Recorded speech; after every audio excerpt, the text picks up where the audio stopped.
High, আমি অর্পিতা চক্রবর্তী।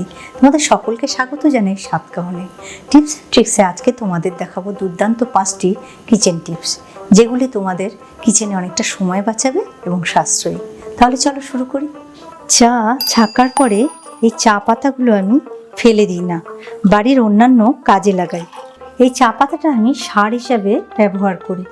দেখো এবার জমিয়ে রেখেছি, এটাকে আমি পরে গাছে দিয়ে দেবো। এই টি ব্যাগ তোমরা এয়ার ফ্রেশনার হিসাবে ইউজ করতে পারবে।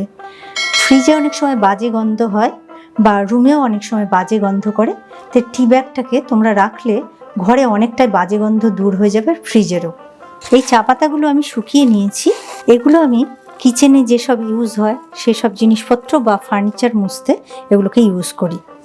এভাবে একটু চা পাতা নেব, তারপরে কয়েক ফোঁটা আমি সর্ষের তেল নিয়ে নিচ্ছি।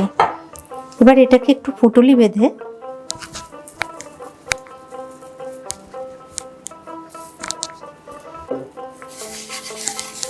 এইভাবে এগুলোকে আস্তে আস্তে আমি মুছে নেব। তাতে করে এগুলোতে চট করে পোকা লাগবে না, আর এটার যে একটা শাইন সেটা বজায় থাকবে।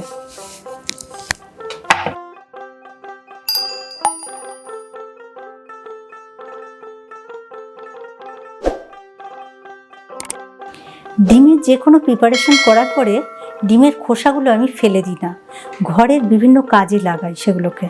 ডিমের মতো ডিমের খোসাতেও প্রচুর পরিমাণে ক্যালসিয়াম থাকে, তো ডিমের খোসা গুঁড়ো করে আমরা গাছে সার হিসাবে ব্যবহার করতে পারি।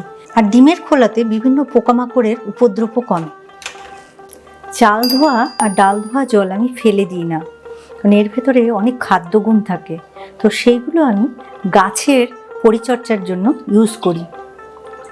দুধ অনেক সময় ছানা কেটে যায় বা দই হয়ে যায়, সেই দুধটা আমি ফেলে দিই না, নানা রকম খাবার বানানোতে আমি কাজে লাগাই। এই দুধটা দিয়ে আমি কখনো পনির তৈরি করে নিই, তারপরে চিজ তৈরি করি, তারপরে নানা রকম বেকিংয়ের কাজে লাগাই, যেমন নানা রকম কেক, প্যানকেক। আর গাছের পরিচর্যার জন্য আমি এই দুধটাকে ইউজ করি। গাছের গোড়ায় দিলে খুব ভালো, কারি পাতা গাছ বা যে কোনো গাছের জন্য খুব উপকারী। রোস্ট করার পরে এই বাদামের খোসাগুলো আমি ফেলে দিই না, এগুলো গাছের সারের জন্য আমি ইউজ করি।